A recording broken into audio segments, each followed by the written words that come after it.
right, so today we're diving deep into something pretty fascinating, huh? The search for the real Mount Sinai. Yeah. And you've brought some really interesting material about a contender that, honestly, I think a lot of people probably haven't even heard of.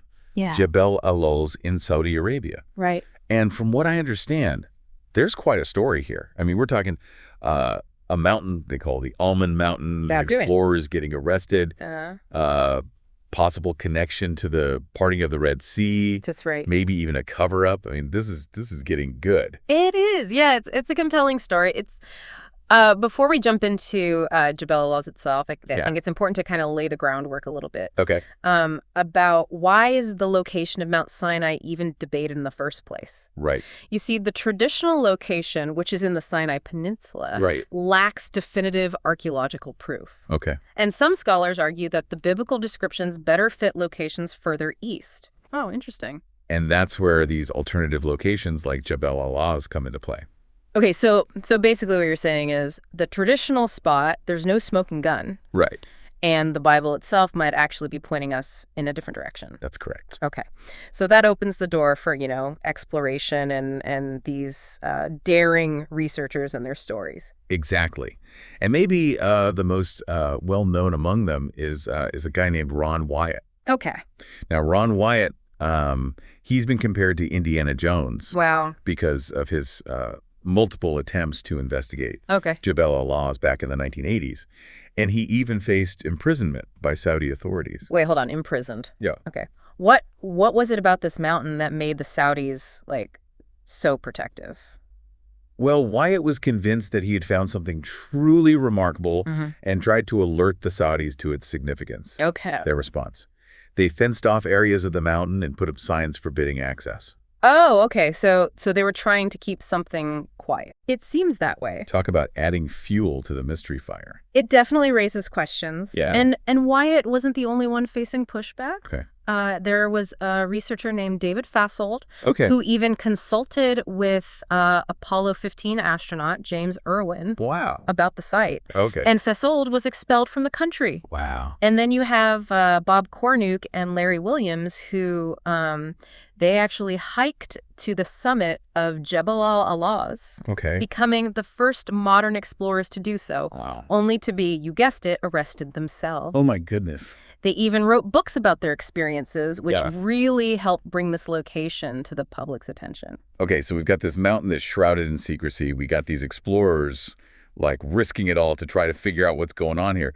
But what exactly did they find? Right. Was it just the thrill of the chase, or was there actual evidence there to support this, being Mount Sinai? Right, and that's where the work of Jim and Penny Caldwell becomes crucial. Okay. Now, Jim and Penny Caldwell made 14 trips to Jabal al-Lawz throughout the 1990s, meticulously documenting everything with, thousands of photographs and hours of video footage. Wow. 14 trips. Yeah. That's dedication. They must have uncovered some pretty compelling stuff. They did. One of their most intriguing finds was a massive field of graves near the mountain. And this could potentially connect to the biblical account of the Israelites worshiping a golden calf. Right. And the punishment that followed. Right. So, a pretty significant event in the Bible. So we're talking about a possible link to a huge event in the Bible. Right. But couldn't these graves belong to somebody else? Yeah. How can we be sure they're actually connected to, the Exodus? You're right. That's a valid question. And it's something that, archaeologists would need to investigate further. But the sheer scale of the graveyard is significant. It's certainly a piece of the puzzle worth considering. Okay. So it's not definitive proof, but it's definitely a piece of the puzzle. What other evidence did the Caldwells uncover? Well, they documented numerous petroglyphs and carvings that some believe could be evidence of an ancient Hebrew presence. Now, interpreting rock art is always a complex task. Yeah. And there's debate about the age and meaning of these particular carvings. So we can't take those carvings as definitive proof, but they could be another piece of the puzzle. Exactly. What about that split rock that I mentioned earlier? I mean, that sounds pretty dramatic. Oh, it is. This towering split rock is quite a sight to behold. Okay. Local Bedouins believe that this is the rock that Moses struck to bring forth water, as described in the book of Exodus. Wow. This split rock sounds like a striking visual for sure. It is. But I mean, does it offer conclusive proof, or could there be other explanations? I mean, geological stuff happens. Sure, yeah. Like, could natural forces have done that over time? Yeah, you're absolutely right. It's important to consider both the biblical narrative and the scientific perspective here. Right. While some see the split rock as evidence of a miraculous event, right. Natural explanations are possible as well. Yeah. Could natural forces have caused the split over time? Yeah. This is where further geological study would be essential. Okay, so we've got a potential grave site. Right. Some rock carvings. Uh-huh. A split rock. Yep. All in close proximity to this mountain that kind of fits the general description of what Mount Sinai might look like. It's starting to, we're piecing something together here. It's definitely an intriguing picture, and it's not just amateur explorers who've been drawn to Jabal al-Lawz. Okay. The site has attracted the attention of scientists and filmmakers as well. Okay. Back in 2003, an expedition, including Dr. Leonard Mahler, Dr. Glenn Fritz, and filmmaker Tim Mahoney headed to the site. Okay, so this is getting pretty serious. Yeah. What did these scientists bring to the table? Well, Muller, who had already conducted extensive underwater exploration in the Red Sea, claims to have found possible chariot remains. Whoa. Hold on. Underwater chariot remains? That's like straight out of a movie. It's Couldn't those chariots be from, I don't know, any number of shipwrecks throughout history? I mean, what makes Muller so sure they're connected to the Exodus? Well, he outlines his findings in his book, The Exodus Case, where he delves into the specific features of the chariot remains and the location where they were found. Okay. And he argues that the location aligns with the biblical account of the crossing. Okay. And that the chariot's design and age point to them belonging to the Egyptian army. Interesting. Of course, these claims are still subject to debate within the scientific community. Yeah, I bet.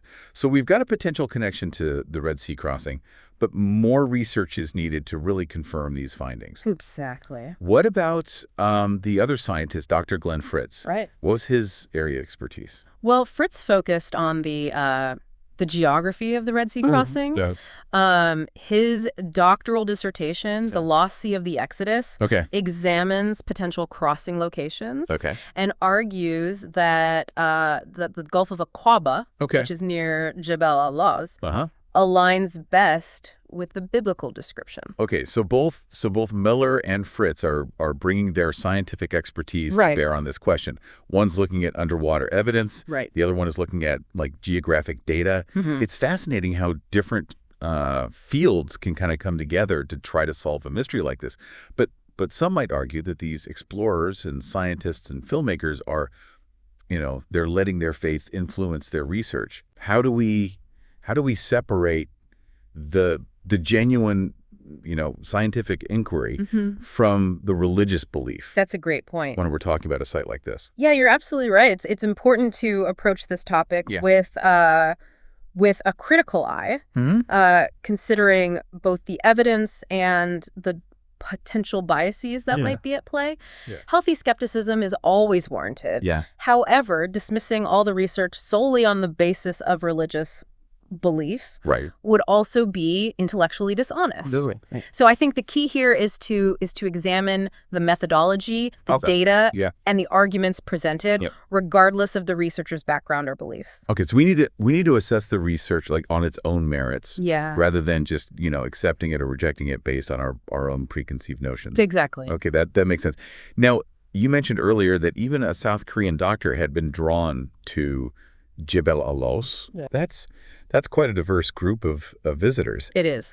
Who was this doctor? This was Dr. Sung Hak Kim, who actually served the governor of Mecca. Yeah. He made multiple visits to the site and was reportedly fascinated by its potential connection to biblical history. Okay. And then you have Ryan Morrow, who is an intelligence expert and frequent Fox News guest, who also visited Jabal al-Lawz and made a film about his experience. Okay. So this mountain has really captured the imagination of people from all walks of life. It has. And it seems like Joel Richardson, the author of our source material, actually had the chance to connect with a lot of these folks during his own visit in 2018. He did. Richardson had conversations with several previous visitors, and they all shared a sense of awe and a desire to see the site protected and further explored. Okay. And Richardson believes that Jabal al-Lawz will eventually gain wider recognition as the true Mount Sinai.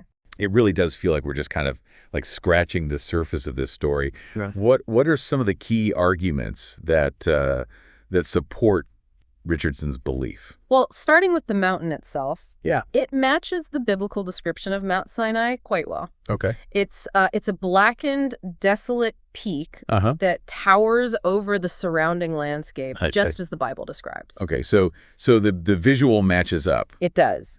But couldn't other mountains in the region also kind of fit that description? Right. What makes Jabal al-Lawz stand out? Well, it's the combination of factors. Right. You have the geographical features, the potential archaeological evidence, and the historical accounts, both biblical and from explorers and researchers. Okay. The presence of the split rock, the possible gravesite of the idolaters and the petroglyphs, while open to interpretation, all add weight to the argument. And we can't forget about the potential Red Sea crossing evidence. Right. While more research is needed, the possibility of actually finding chariot remains from that time period is, I mean, that's pretty mind-blowing. It's certainly a compelling piece of the puzzle. Yeah. And let's not forget the cultural memory aspect. Oh, okay. The fact that that local Bedouins have their own beliefs about the split rock and its connection to Moses suggests a deep-rooted tradition surrounding this mountain. Yeah. So it's not just about the physical evidence. Right. It's also about like the stories that have been passed down. You know, connecting this place to this pivotal event. It's this rich tapestry, I guess, of science, history, and cultural memory that makes this search so fascinating. Exactly. It sounds like even if future research proves that Jabal al-Lawz isn't the real Mount Sinai, the journey itself, the exploration, has been incredibly valuable. Absolutely. I mean, just the pursuit of knowledge, you know, questioning what we think we know, exploring history. I mean, those are all worthwhile endeavors. Absolutely. No matter the outcome. You're right.